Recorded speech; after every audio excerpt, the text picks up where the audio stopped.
Selamat pagi Bapak Ibu Saudara yang dikasihi Tuhan. Kita kembali berjumpa di acara kesayangan kita, Sarapan Rohani GPDI Situbondo. Pada pagi hari ini saya ingin membuka renungan dengan saya ingin menceritakan pengalaman bersama Tuhan yang mengubahkan sudut pandang saya. Jadi suatu ketika saya sedang mengalami sebuah keadaan yang tidak mengenakan dengan salah seorang teman saya.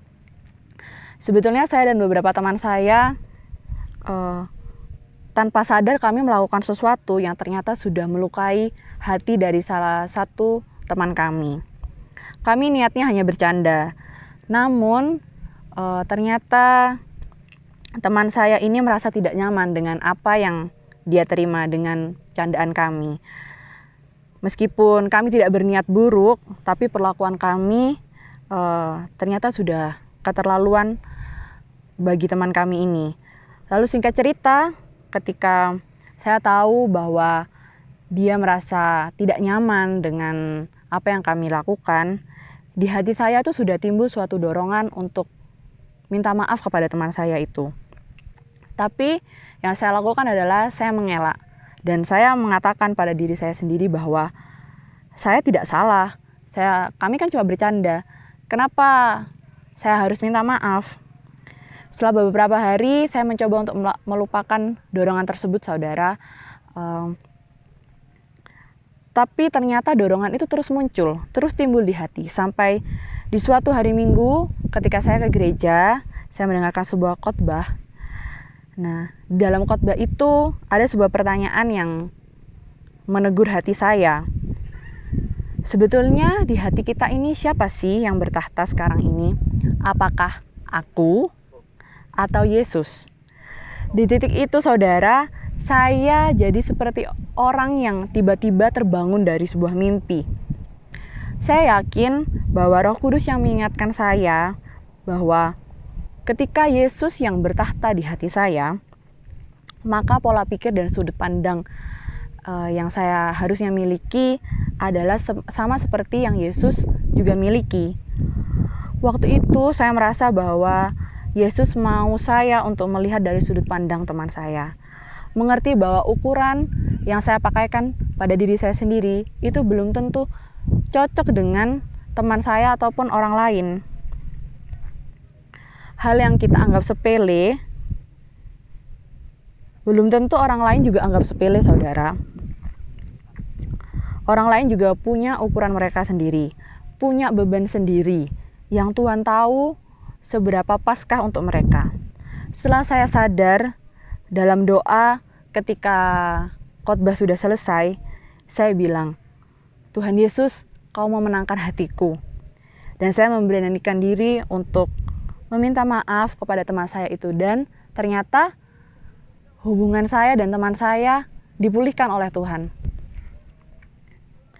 Saya tidak tahu apa jadinya kalau saya terus menunda dan tidak menghiraukan apa yang Roh Kudus timbulkan dalam hati saya. Pasti masalah ini akan berlarut-larut dan hubungan saya dengan teman saya tidak akan segera membaik.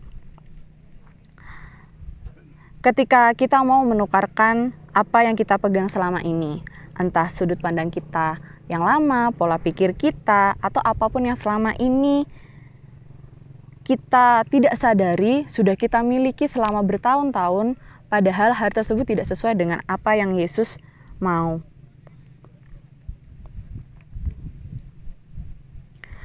Kalau kita mau menukarkannya dengan Yesus, maka Tuhan akan menukarkannya dengan suatu harta yang tidak ternilai, yang akan membuat kita merasakan sebuah kelegaan yang luar biasa. Ruang kosong yang selama ini tidak kita sadari ada di dalam hati kita, maka tiba-tiba akan terisi dengan penuh sukacita. Ada pembaharuan budi yang Tuhan bukakan dan akan membuat kita tercengang, sama seperti yang saya alami, saudara. Jika melanjutkan dari renungan saya tentang kemerdekaan yang memerdekakan, inilah salah satu kemerdekaan yang saya peroleh ketika mau memutuskan untuk ikut maunya Yesus. Mau minta maaf ketika daging kita bilang kamu gak salah, buat apa minta maaf? Memang kalau teori itu mudah, saudara, ketika kita dengarkan firman. Tapi dalam kehidupan nyata, dalam kehidupan sehari-hari, prakteknya jauh lebih susah. Itulah kenapa kita harus sering-sering latihan. Melatih diri supaya iman kita dalam mengikuti Yesus itu bukan iman yang gampangan. Kita mau baca satu ayat dalam 1 Timotius 4 ayat 8. Latihan badani terbatas gunanya, tetapi ibadah itu berguna dalam segala hal, karena mengandung janji, baik untuk hidup ini maupun untuk hidup yang akan datang. Ibadah bukan hanya perihal kita ke gereja dan berdoa, tapi ibadah dilakukan ketika kita menjalani kehidupan kita sehari-hari. Ketika kita diperhadapkan dalam sebuah masalah, lalu keputusan seperti apakah yang akan kita ambil? Siapakah yang akan kita pilih untuk bertahta di hati kita? Latihan-latihan seperti inilah yang akan membuat kita ke depannya akan lebih ringan ketika mengalami masalah yang jauh lebih besar.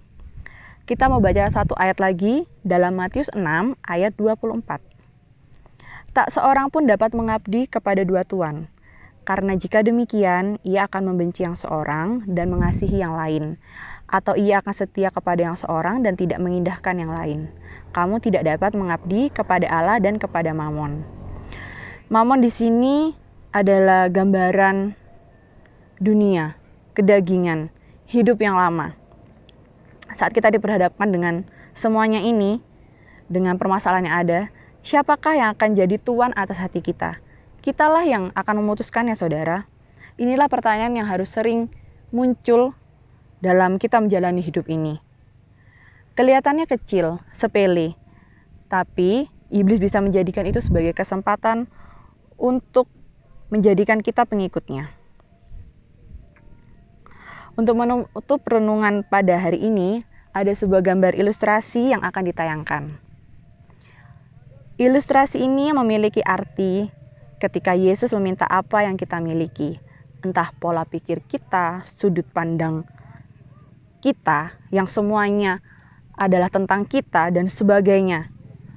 Sama seperti anak kecil yang memegang boneka itu. Ketika kita memilikinya dan Yesus mengulurkan tangan untuk menawarkan supaya kita mau menukarkan semua hal itu dengan hal yang baru, mari kita mau ambil kesempatan yang Tuhan berikan. Jika Dia meminta hati kita, jangan ragu untuk memberikan kepadanya. Karena di balik melepaskan apa yang kita miliki sekarang, Yesus sudah sediakan hadiah yang jauh lebih besar dari apa yang sudah kita genggam selama ini. Izinkan Dia bertahta dan mewariskan harta paling berharga yang Ia miliki, yaitu hati yang baru, yang akan Dia berikan kepada kita, yang mencerminkan Yesus dimanapun kita berada dan apapun yang kita lakukan. Sekian renungan pada pagi hari ini, semoga dapat memberkati kita semua. Tuhan Yesus memberkati.